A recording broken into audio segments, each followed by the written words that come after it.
Olá, muito boa noite para você que está acompanhando a programação do canal 16 e também nas redes sociais. Está no ar o Câmara Mulher. E hoje nós vamos continuar falando sobre mulheres na política. Já recebemos então a vereadora Regina Costa dos Santos e a minha convidada nesta noite é a vereadora Ada Munareto.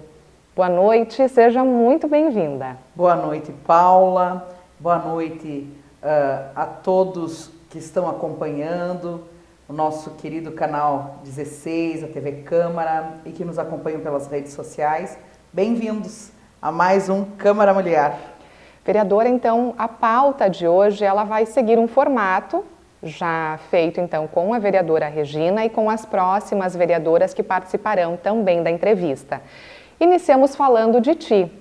A Ada é casada, mãe de 2 filhos, empresária, formada em Direito pela Universidade de Passo Fundo e também voluntária nas áreas de saúde e assistência social. Importante a gente trazer também um pouco mais da Ada fora do parlamento, né? Sim, a minha maior alegria enquanto mulher é ser mãe e ser esposa. E, posteriormente, ser voluntária, né? Poder ajudar pessoas. E é muito importante que as pessoas saibam que eu, enquanto mulher, procuro cumprir, sim, com o meu papel de mulher mãe, mulher esposa, mulher que se dedica ao lar, que se dedica às pessoas, que se dedica às causas sociais, mas também uma mulher forte, aguerrida, uma mulher de direita, que representa não só as mulheres, mas também muitos homens que têm os mesmos princípios e valores que nós. Falaste de ser uma mulher de direita e exatamente isso, a sequência. Na política é conservadora, de direita e a favor da liberdade econômica. Se posicionou contrária ao uso do fundo eleitoral, inclusive não utilizou esse valor durante a sua campanha como vereadora, né? Sim, nós precisamos compreender o conservadorismo, né, não como uma coisa que cultua coisas velhas ou coisas antigas, né?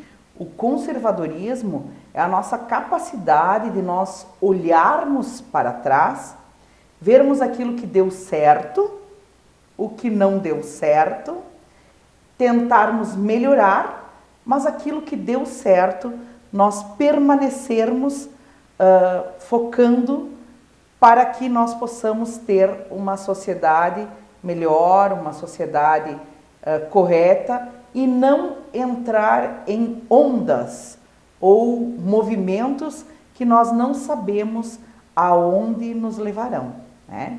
Então é muito importante nós falarmos sobre o conservadorismo, porque muitas pessoas pensam, né, que é conservadora, quer cultuar coisas antigas. Não, não é isso.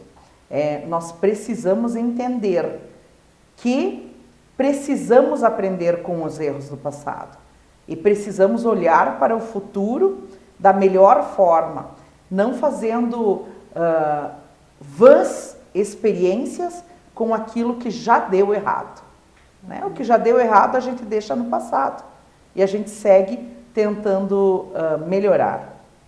Quanto à liberdade econômica, né? É uma coisa que, tipo, o liberalismo ele se contrapõe ao conservadorismo, né? Então as pessoas não podem entender como se fôssemos liberais, né? Mas sim, na economia, pensamos que precisamos deixar as pessoas trabalharem. Precisamos ser liberais na economia porque o melhor programa de assistência, o melhor programa para a economia é o emprego para a população, né?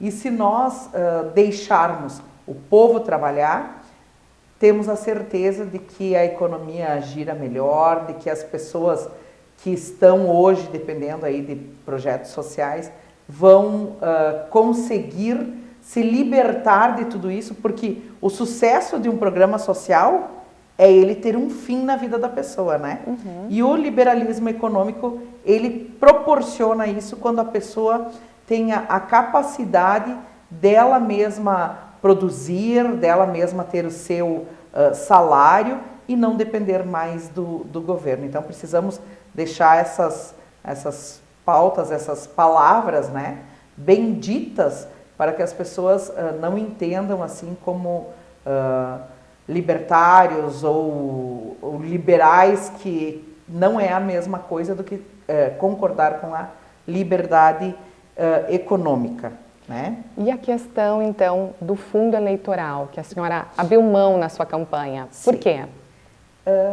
Penso que o fundo eleitoral... E vou te dizer uma coisa, Paula, eu mudei um pouco a minha ideia, né?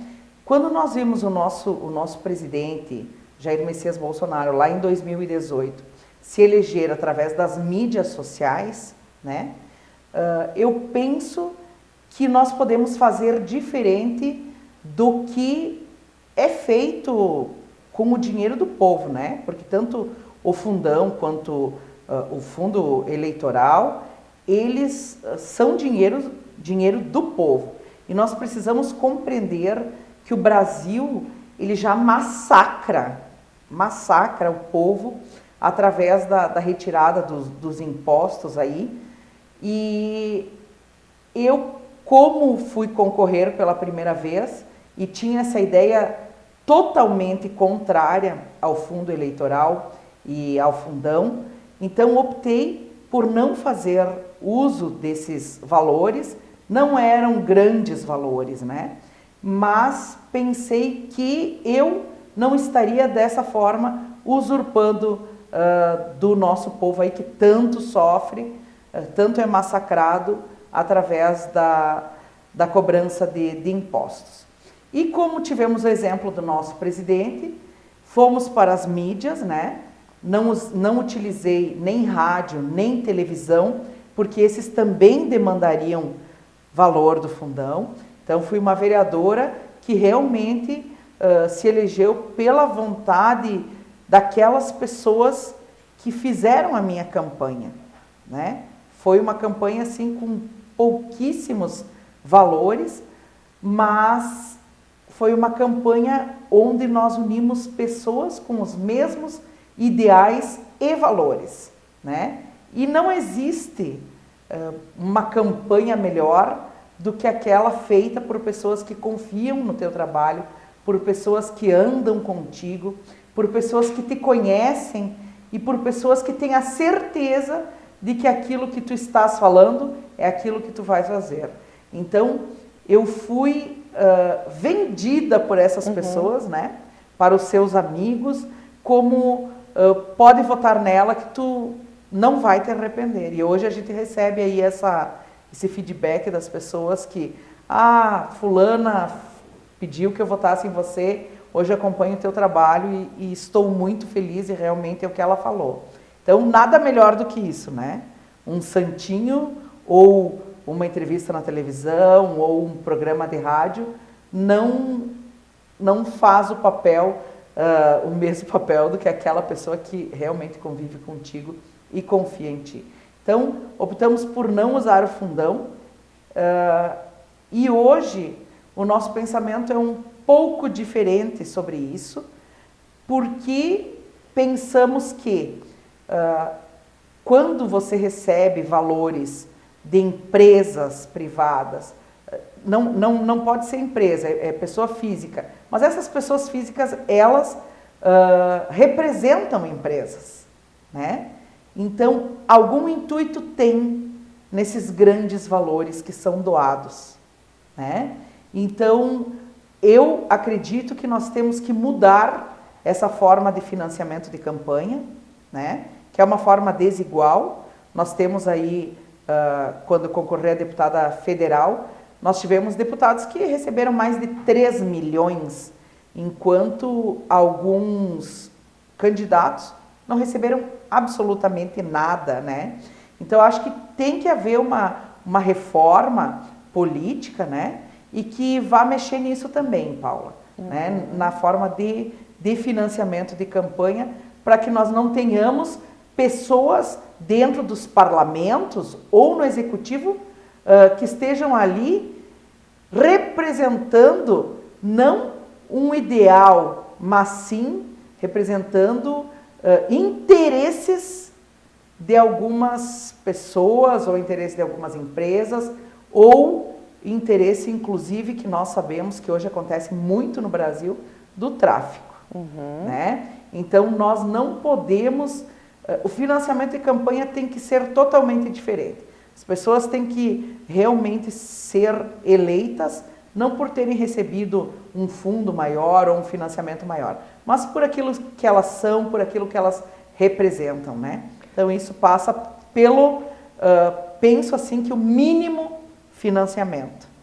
Também seguindo, então, a pauta que nós iremos fazer, né, e decorrer com as demais parlamentares, e vai ao encontro também disso que a senhora estava falando. A senhora é contra a legalização das drogas, contra a ideologia de gênero, o aborto, a destruição dos valores da família, a doutrinação nas escolas e ofensas religiosas. Claro que são diversos tópicos que renderiam um programa inteiro, né? Mas para que a gente possa então finalizar e encerrar esse primeiro bloco, para que na próxima etapa a gente fale um pouquinho mais das mulheres como governadoras, como presidente, como vereadoras também. Bom, esse é um tema que me é muito caro, porque são pautas, Paula, que nós trouxemos a nossa vida inteira, né? Carregamos conosco a nossa vida inteira e não poderia ser diferente no parlamento. Eu digo que eu não estou no parlamento para agradar ninguém, né? Eu estou aqui para defender os nossos valores e ideias daquelas pessoas que nos elegeram, né? Que confiaram o voto a nós.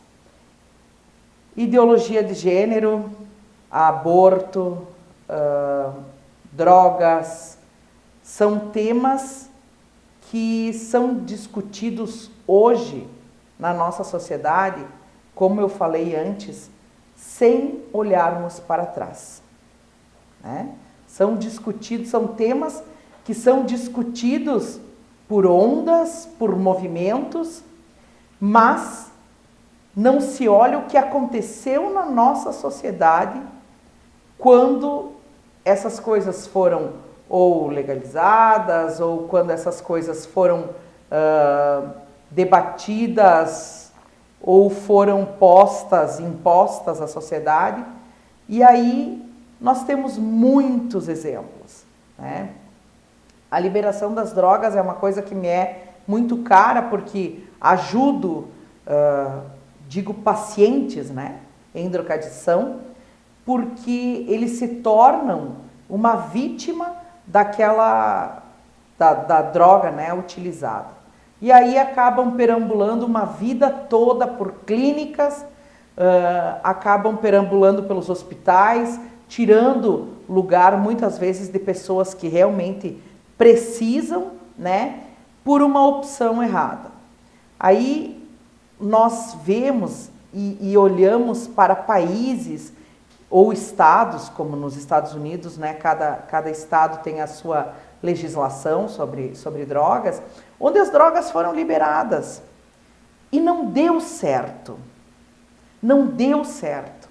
Nós temos um estado dos Estados Unidos onde foi descriminalizada a todos os tipos de drogas. E o ano passado nós tivemos 4 mortes de crianças de 4 anos por overdose. Então, como que nós não vamos olhar para isso e ver que deu errado? Deu errado. Nós não podemos aceitar que no Brasil hoje se fale sobre descriminalização de drogas. Olha para alguns países europeus que hoje tentam voltar atrás, porque não deu certo. O Uruguai era um país que não tinha a criminalidade, era um país que era muito controlado. E com a descriminalização, com liberação, hoje os homicídios aumentaram muito, assaltos, porque a droga ela não vem sozinha. Ela traz muitos crimes junto a ela. E depois que ela é liberada, se cria um comércio, se cria toda uma cadeia, onde essas pessoas que participam dessa cadeia não querem mais voltar para trás, porque dali eles tiram o seu lucro. E os traficantes, por vezes que perdem o seu público, acabam indo para outros crimes mais graves. Então, isso é o conservadorismo. Vamos olhar para trás. Não deu certo em lugar nenhum. Eu peço que me provem, que alguém me prove que algum lugar onde teve liberação das drogas não aumentou a criminalidade, não aumentou a dificuldade no serviço de saúde. É só pesquisar. Então, por que no Brasil, hoje, falar em descriminalização das drogas? Não há o que se falar nisso. Não pode ser. Tem que ser combatido com veemência. Só quem tem um drogadito na família sabe o que é isso. Destrói a família. E não venha me dizer que a maconha não faz diferença. Faz. Faz toda a diferença e é uma porta de entrada. É uma porta de entrada para as outras drogas. Então, assim, esses assuntos nós precisamos. O aborto, não tem como nós aceitarmos que se fale também hoje no STF sobre a liberação aí até 12 semanas do aborto, de legalizar o aborto. Meu Deus, as pessoas, não consigo compreender como as pessoas não veem isso como um assassinato. É uma vida. E nós não podemos aceitar isso. Então, a gente vê em países onde o aborto foi liberado, né? Temos aí um grande exemplo da Argentina, que uma das mulheres que mais batalhou pelo aborto, para que fosse legalizado, para que fosse liberado, ela, depois de 6 meses aí que a lei, se não me engano foram 6 meses depois que a lei passou a vigorar, né? Ela praticou um aborto e ela morreu. Ela morreu por quê? Porque um aborto, ele não é uma coisa simples como, eu vou lá e tiro. Não, não é isso, né? É um assassinato de um ser vivo, porque ele já tem vida. E outra coisa, os países onde é liberado, o que se vê é que o índice de suicídio de mulheres que praticam aborto, ele é altíssimo. Mesmo que o aborto seja natural, gente. Nós precisamos compreender isso. A mulher, ela é poderosa. Ela não é empoderada. Ela é poderosa pelo fato dela ter a prerrogativa de dar à luz, de dar a vida a um outro ser. A mulher é super poderosa por esse fato. E aí, mesmo em abortos espontâneos, existe a depressão pós-aborto. Existe a dificuldade da mulher em aceitar que ela perdeu aquela vida. Isso em abortos espontâneos. Tu imagina o que fica a cabeça de uma mulher que de forma maligna arranca braços, cabeça, pernas de uma criança para poder tirá-la de dentro do seu corpo. Imagina como fica a cabeça de uma mulher. Então, nós precisamos olhar para isso, para os índices desses países. Falam que a mulher que faz o aborto clandestino também corre risco de vida e tal.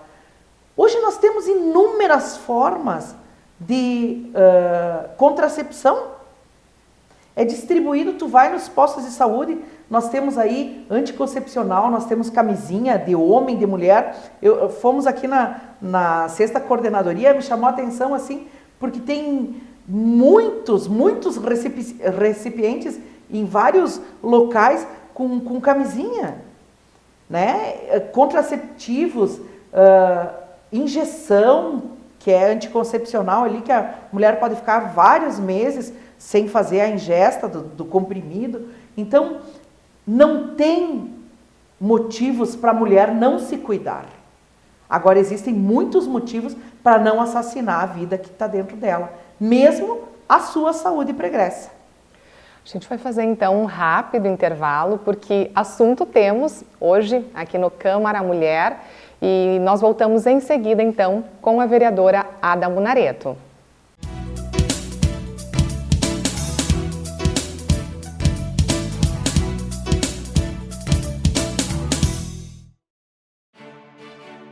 A Câmara de Vereadores é a Casa do Povo. Aqui são criados, votados e aprovados os projetos de lei que definem o rumo e o futuro do nosso município. A Câmara de Vereadores também exerce a função fiscalizadora, supervisionando as ações e decisões do Poder Executivo. Faça parte das decisões. Quando a comunidade participa, a cidade cresce. E as conquistas são de todos. Câmara de Vereadores de Passo Fundo.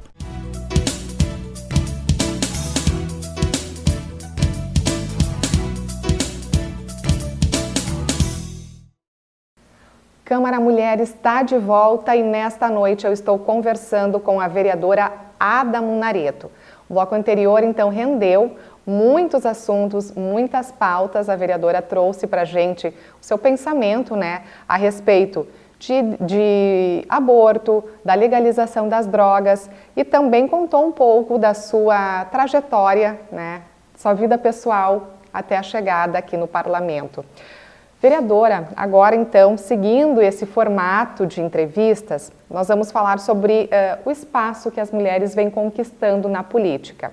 Desde o início da República, o país teve uma única presidente e até o final de 2022, apenas 8 governadoras mulheres foram eleitas. Isso mostra, sim, que a gente já teve muitos avanços, mas que ainda há muito espaço para ser conquistado, né? Sim. Eu parto da premissa que o lugar da mulher é onde ela quiser estar, né? Se a mulher quer estar na política, ela deve se dedicar a isso. Se a mulher quer ser médica, ela deve se dedicar a isso. Ou se a mulher quiser ser caminhoneira, ela deve se dedicar a isso. Então, o que nós vemos que o ambiente político, assim como alguns outros ambientes, ele é um ambiente bastante masculino, né? Onde nós temos a presença de mais homens do que mulheres. E eu não diria que isso é culpa dos homens, né? Eu acredito que isso é culpa das mulheres, porque nós somos 52% da população. Né? Uhum. E se somos 52% das eleitoras do Brasil, por que não elegemos mulheres? Porque por muitas vezes não temos mulheres que nos representem. Como eu falei ao início do programa, eu não fui eleita por mulheres. Sim, tenho muitas mulheres que nos apoiam, que estão junto conosco no nosso mandato. Tenho um gabinete hoje que tem 3 mulheres que me acompanham, porém, tenho muitos, mas muitos eleitores homens. E ao que eu atribuo esse apoio masculino também ao nosso mandato? Eu tenho aquilo que eles procuram enquanto valores, enquanto pautas, enquanto lutas, enquanto ideologia, né? Eu os represento enquanto pessoa, né? E por isso fui eleita com muitos votos de homens, né, que nos apoiaram, e as mulheres sempre estiveram na minha vida política, lá no começo, né, através das mulheres com Bolsonaro de Passo Fundo, que até hoje nós temos esse grupo desde 2017, né, que nos acompanha, que nos apoia em todas as nossas ações. Enfim, temos um mandato aí que é de homens e mulheres, e acreditamos que é assim que tem que acontecer, Paulo. Uhum. Também a gente precisa exatamente complementando isso que a senhora está falando, estimular esse lançamento das mulheres na política. Claro que, a senhora disse, se a mulher quiser ser vereadora, prefeita, deputada, ela pode sim se candidatar, né? Mas estimular isso, porque a mulher, ela acaba tendo uma visão diferente do que os homens. A mulher tem essa visão assim de ser a mãezona, tem uma visão mais sensível em cima dos problemas, né? Corroborando com isso que tu fala, Paula, as prefeituras, quando nós temos mulheres à frente, né, do governo, temos aí umas cidades que se preocupam muito mais com a educação, com saúde, com assistência social, se preocupam com o seu povo, né? Como tu falaste, mãezona, e eu sou bem mãezona, né? Que temos cidades mais humanas, né? Porém, é um ambiente que nós sabemos que quando a gente vem para a política, né, nós vamos estar batendo de frente com todo mundo, seja mulher, seja homem, nós vamos estar de igual para igual, né? Temos aí várias profissões que são mais masculinas do que femininas e profissões que são mais femininas do que masculinas. Sabemos que quando um homem vai para um salão de beleza, por exemplo, ele lá vai ter que usar de maior delicadeza, gentileza para com as mulheres, porque é um ambiente feminino, né? Também sabemos que quando a mulher vai trabalhar, que ela faz a opção de trabalhar numa oficina mecânica, numa borracharia, por exemplo, ela pode trabalhar lá, mas ela vai saber que ela vai estar num ambiente masculino e ela vai ter que estar batendo de frente com os homens. E na política não é diferente. Quando a gente vem para a política, a gente tem que saber que, apesar das nossas pautas, das nossas ideias, apesar de sermos fêmeas, nós vamos estar batendo de frente com os homens. Então, é um ambiente de guerra, é um ambiente de luta, porque aqui nós lutamos ideologicamente, nós combatemos politicamente e nós temos que saber que estamos vindo para um ambiente que hoje, sim, ele é mais masculino, mas precisamos falar para as mulheres que, apesar desse ambiente de guerra, de luta, um ambiente combativo, sim, precisamos de mulheres para que nós possamos ter as nossas cidades mais humanas, com uma saúde melhor, com uma educação melhor, com a nossa visão de mãe, nossa visão de proteção, de acolhimento, né? Temos o exemplo, por exemplo, todo mundo diz, né, que o Brasil é um país machista, enfim. Como que elegemos uma presidente da República? Ela estava em pé de igualdade com outros, como nessa última eleição tivemos mulheres candidatas que estavam em pé de igualdade. Se as mulheres não votaram nelas, ou outrora votaram e elegeram uma presidente, foi opção delas.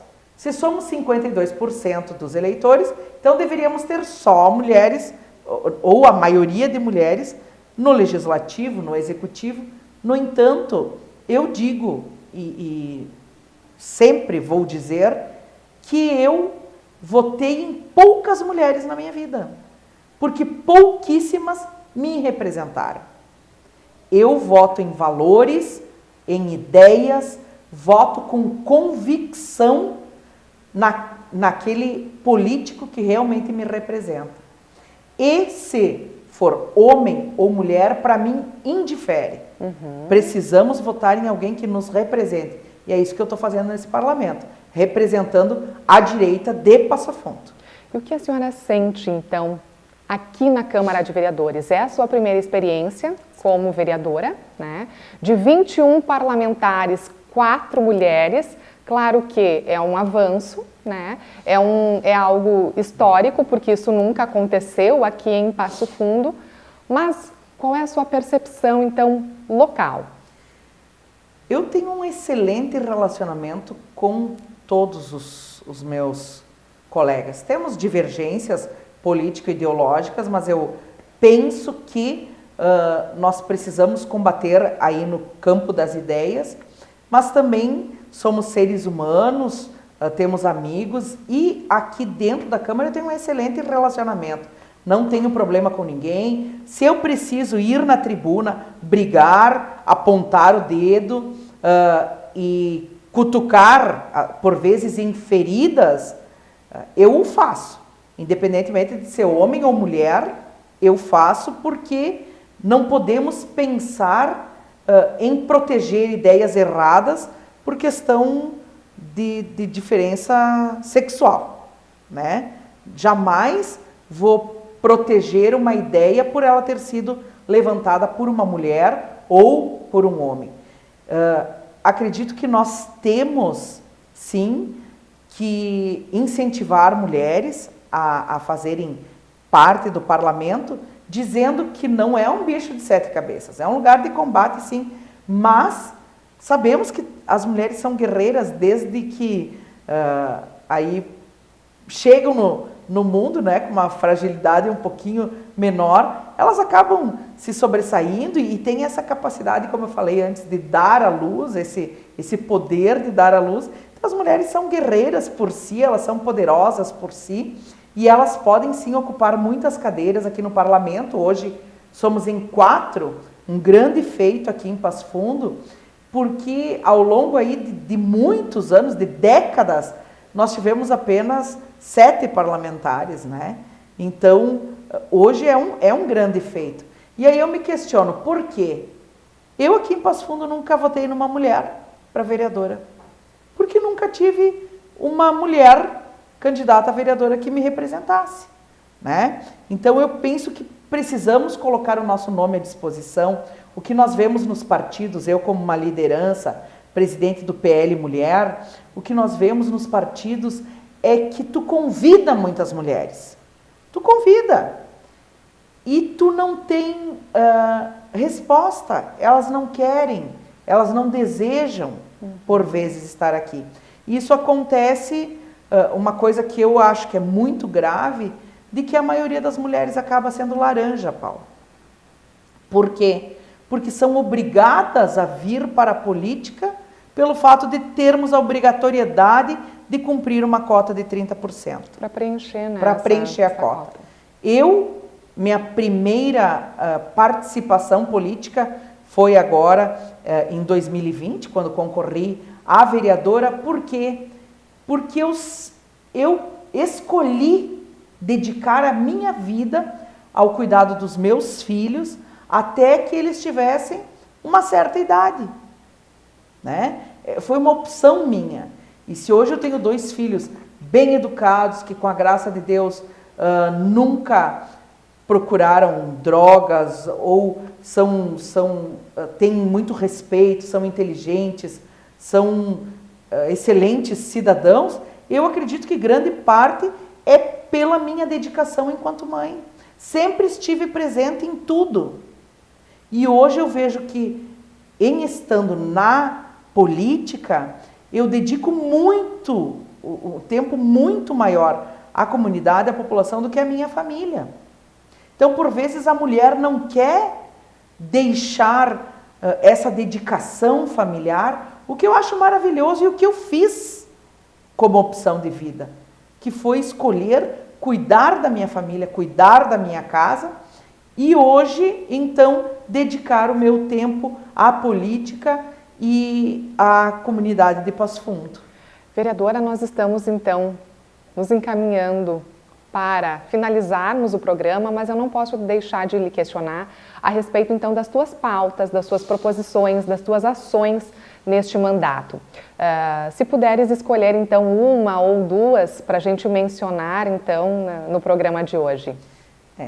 O pessoal tem uma visão errada, por vezes, das mulheres de direita, porque somos conservadoras, porque lutamos pelos direitos aí da família, pelos valores familiares, judaico-cristãos, pelo nosso patriotismo.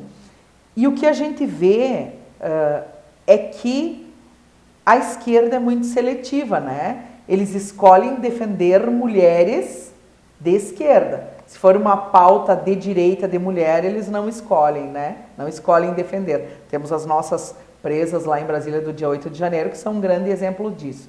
Então, enquanto mulher, eu escolhi defender todas as mulheres, independentemente de posição ideológica e partidária. Acredito que nós precisamos, como por exemplo essa moção contra a liberação do aborto, que nós estamos protocolando aí, junto com homens e mulheres que são pró-vida, ela é única e exclusivamente para proteger a vida, para proteger aquela mulher que vai sofrer essa violência do aborto, para proteger essa mulher de uma depressão, para proteger essa mulher de um futuro suicídio. Então, o que nós queremos realmente é proteger a vida dessas mulheres que nós entendemos que não devem praticar o aborto, mas procurar outras formas de contracepção. Também trouxemos aqui para Passo Fundo, né, uma audiência sobre a frente parlamentar, uma audiência da frente parlamentar de combate aos feminicídios e à violência contra a mulher, que essa frente existe aí na Assembleia Legislativa, graças à nossa deputada Kelly Moraes, do PL, que está à frente desta luta que é contra a violência doméstica. Nós sabemos que a violência doméstica também não é somente contra a mulher, né, Paula? A violência doméstica é contra as crianças, contra os idosos e alguns homens também. Então, nós precisamos combater todo e qualquer tipo de violência. Mas trouxemos até a Câmara, veio também o nosso deputado Ayrton Lima, que é da Comissão de Direitos Humanos e que é um homem que luta muito contra os feminicídios e a violência doméstica, para, junto com a comunidade de Passo Fundo, debater sobre esse assunto, fazer com que isso esteja na nossa pauta diária, através dos juízes que estiveram presentes, do Ministério Público, da Delegacia da Mulher, e precisamos sim proteger aqueles que precisam ser protegidos. Precisamos sim dar condições de que essas pessoas tenham não só o resguardo dos seus direitos, mas também tenham a possibilidade de ser tratados, né? E aí entra então uma proposição que nós fizemos para que os homens que cometessem ou que estivessem envolvidos com a violência doméstica, não somente contra as mulheres, mas que os homens pudessem ter um local, assim como as mulheres têm uma unidade específica da saúde da mulher, onde trata a saúde da mulher em Passo Fundo, que nós pudéssemos também ter para os homens, para que eles pudessem ser atendidos, principalmente psicologicamente, né, com psiquiatra, psicólogos, para que eles não voltassem a reincidir nos seus atos de violência. Porque nós temos que entender que a pessoa, isso são índices, né? O homem que comete uma violência contra a mulher, ele geralmente reincide, né? São altos os índices de reincidência. Até porque nós vemos aí que a medida protetiva, ela não barra um assassinato, né? A medida protetiva é um papel. Então, o que nós precisamos fazer é tratar essas pessoas de forma que não voltem a reincidir. Então, foi uma proposta nossa também para que eles pudessem ter essa assistência, né? Assim, para que realmente não voltem a cometer aquele delito que outrora cometeram e que nós possamos ter, sim, uma sociedade menos violenta, né? E isso vem lá dos nossos valores culturais, familiares, que tanto nós pregamos e tentamos dizer né, para a sociedade da importância de valorizarmos a família, de valorizarmos o casamento, de valorizarmos os bons relacionamentos para que esse tipo de coisa não aconteça. Está tudo interligado, na verdade, Exatamente. né? Vereadora, como o programa é Câmara Mulher, eu quero encerrar então esta edição com uma mensagem sua, claro, às mulheres. Então, as nossas mulheres passofundenses de toda a nossa região sabem que essa vereadora é uma peleadora aí pelas nossas causas, nossas batalhas.